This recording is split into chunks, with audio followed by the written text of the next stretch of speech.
یہ ہے کہ ہمارے دوست احباب بھائی نماز تو پڑھتے ہیں، لیکن کئیوں کی روٹین میں آ چکا ہے تکبیر اولیٰ کا فوت ہو جانا۔ تکبیر اولیٰ کے ساتھ اور پہلی صف میں نماز پڑھنے کی بڑی فضیلت ہے، تو کئیوں کی تکبیر اولیٰ فوت ہو جاتی ہے اور روٹین بنی ہوتی ہے۔ تو آج میں پہلی صف اور تکبیر اولیٰ کی فضیلت پر چند باتیں آپ کے سامنے پیش کرتا ہوں۔ صحیح مسلم شریف میں حدیث ہے، کتاب الصلاۃ میں حضرت ابو ہریرہ رضی اللہ تعالی عنہ ارشاد فرماتے ہیں، قال رسول اللہ صلی اللہ علیہ وسلم خیر صفوف الرجال اولها وشرها آخرها۔ نبی کریم علیہ السلام نے فرمایا مردوں کی بہترین صف پہلی صف ہے،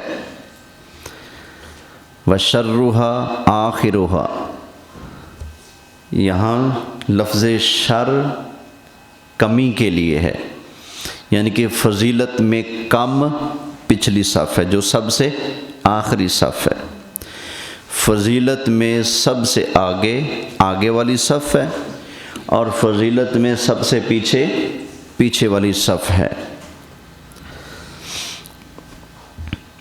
ایک اور حدیث پاک نسائی شریف میں ہے، حضرت براء بن عازب رضی اللہ تعالی عنہ ارشاد فرماتے ہیں کہ نبی کریم صلی اللہ علیہ وسلم نے فرمایا، ان اللہ وملائکتہ یصلون علی الصف المقدم، بے شک اللہ تعالیٰ اور اس کے فرشتے پہلی صف میں کھڑے ہونے والوں پر رحمت بھیجتے ہیں۔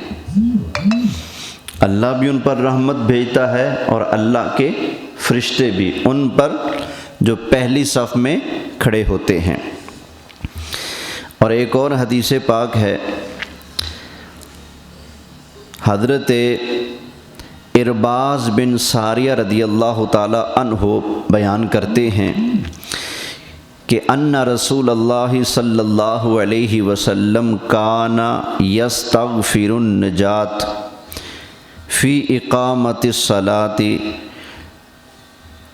کان یستغفر للصف المقدم ثلاثا وللثانی مرۃ، کہ نبی کریم صلی اللہ علیہ وآلہ وسلم پہلی صف کے لیے 3 مرتبہ مغفرت کی دعا فرماتے اور دوسری صف کے لیے 1 مرتبہ مغفرت کی دعا فرماتے تھے۔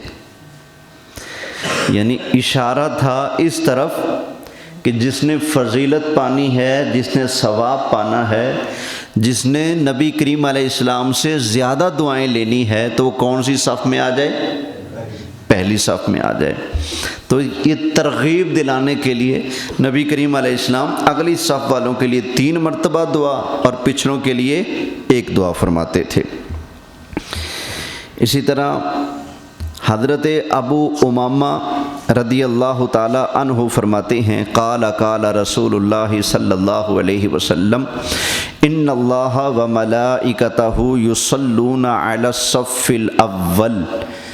حضرت ابو امامہ کہتے ہیں کہ نبی کریم علیہ السلام نے فرمایا کہ بے شک اللہ اور اس کے فرشتے رحمت بھیجتے ہیں، درود بھیجتے ہیں پہلی صف والوں پر۔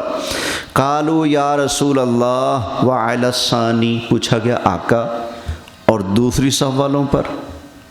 تو سرکار نے پھر فرمایا، ان اللہ وملائکتہ یصلون علی الصف الاول، اللہ اور اللہ کے فرشتے رحمت بھیجتے ہیں پہلی صف پر۔ دوسری مرتبہ پھر عرض کیا گیا، آقا وعلی الثانی، دوسری صف والوں کو کیا ملے گا؟ تو حضور نے پھر وہی فرمایا ان اللہ و ملائکتہ یصلون علی الصف الاول، اللہ اور اللہ کے فرشتے رحمت بھیجتے ہیں پہلی صف پر۔ اب پھر عرض کیا انہوں نے وعلی الثانی، آقا دوسری صف والوں پر؟ تو نبی کریم علیہ السلام نے فرمایا قال وعلی الثانی، فرمایا ہاں دوسری صف والوں پر بھی اللہ اور اللہ کے فرشتے رحمت بھیجتے ہیں۔ یہ دیکھیں اس حدیث میں بھی 3 مرتبہ پہلی صف کا ذکر ہوا، دوسری کا حالانکہ پوچھا جا رہا ہے لیکن سرکار اس کا ذکر ہی نہیں فرماتے، تیسری مرتبہ جب پوچھا گیا تو پھر فرمایا کہ ہاں تیسری صف والوں پر بھی اللہ رحمت فرماتا ہے، اللہ کے فرشتے بھی رحمت فرماتے ہیں۔ حضرت انس بن مالک رضی اللہ تعالی عنہ ارشاد فرماتے ہیں کہ اللہ کے پیارے محبوب صلی اللہ علیہ وسلم نے ارشاد فرمایا من صلی للہ 40 یوما فی جماعت یدرک التکبیرۃ الاولی کتب لہ براءتان۔ حضرت انس بن مالک رضی اللہ تعالی عنہ فرماتے ہیں کہ اللہ کے محبوب علیہ السلام نے فرمایا جو بندہ 40 دن اللہ کی رضا کے لیے تکبیر اولا کے ساتھ جماعت کے ساتھ نماز ادا کرتا ہے، جماعت کے ساتھ اور ساتھ شامل بھی کب ہونا ہے؟ تکبیر اولا میں۔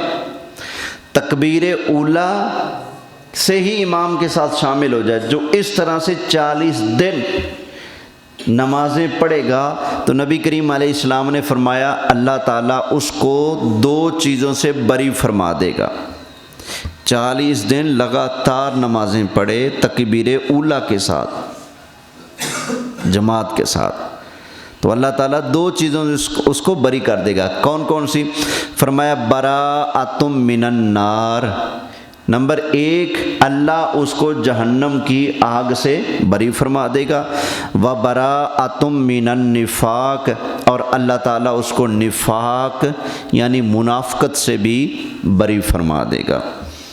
تو یہ اتنی عظیم نعمتیں ملیں گی، منافقت بھی ختم ہو جاتی ہے اور بندہ جہنم سے بھی آزاد ہو جاتا ہے اگر 40 دن لگاتار تکبیر اولا کے ساتھ نماز میں شامل ہو جائے۔ التکبیر اولا کیا ہے؟ اولا کا مطلب ہے پہلی، تکبیر مانا تکبیر ہے۔ جب جماعت ہوتی ہے تو اللہ اکبر کہہ کر جب ہاتھ باندھے جاتے ہیں تو یہی تکبیر تحریمہ ہے، یہی تکبیر اولا ہے۔ تو اس کے ساتھ جو بندہ جماعت میں شامل ہو گیا، اللہ کے محبوب علیہ السلام نے فرمایا وہ بندہ نار سے، آگ سے بھی بری ہے، منافقت سے بھی بری ہے۔ اب علماء نے آگے تھوڑی سی بحث کی ہے، بعض کہتے ہیں تکبیر اولا کی حد یہ ہے کہ جیسے امام ثنا پڑھ رہا ہے اس دوران کوئی آ کر اگر شامل ہو جاتا ہے تو وہ تکبیر اولا میں شامل ہو گیا۔ بعض کہتے ہیں نہیں، اگر سورۃ فاتحہ کے شروع ہونے سے پہلے یا پھر سورۃ فاتحہ آدھی پڑھنے سے پہلے اگر آ کر جماعت میں شامل ہو گیا تو اس نے بھی تکبیر اولا کو پا لیا۔ لیکن بہترین یہی ہے کہ بندہ جیسے اقامت ہو صف میں کھڑا ہو، جیسے نیت کی جائے اللہ اکبر تو امام کے ساتھ متصل فوراً نیت کر لے۔ اس پر سب کا اجماع ہے۔ بعض نے پھر آگے کا بھی قول کہ نہیں اتنی کی گنجائش ہے، یہاں تک آ جائے گا تو تکبیر اولا میں شامل ہو جائے گا۔ تو اللہ تعالی ہم سب کو نماز با جماعت کی پابندی اور تکبیر اولا کے ساتھ پڑھتے رہنے کی توفیق عطا فرمائے۔ ایک خاتون تھی، ان کو کسی نوجوان نے کہا کہ میں آپ سے نکاح کرنا چاہتا ہوں۔ اس خاتون نے کہا ایسا کرو مجھ سے نکاح کر لینا لیکن ایک شرط ہے۔ کیا جی؟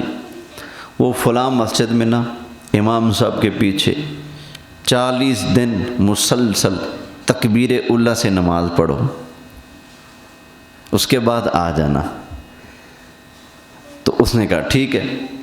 اب 40 دن اس نے مسلسل جب تکبیر اولا کے ساتھ جماعت کے ساتھ نماز پڑھی، اس کا دل اللہ کے ذکر میں نماز میں ایسا لگا، 40 دن کے بعد اس نے بلا کر پوچھا ہاں کیا خیال ہے؟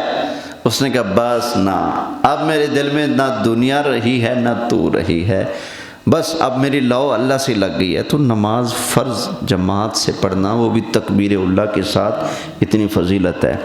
اللہ تعالیٰ کی بارگاہ میں دعا ہے جو درس ہوا اللہ کریم اپنی بارگاہ میں قبول فرمائے، آمین بجاہ النبی الامین صلی اللہ علیہ وسلم۔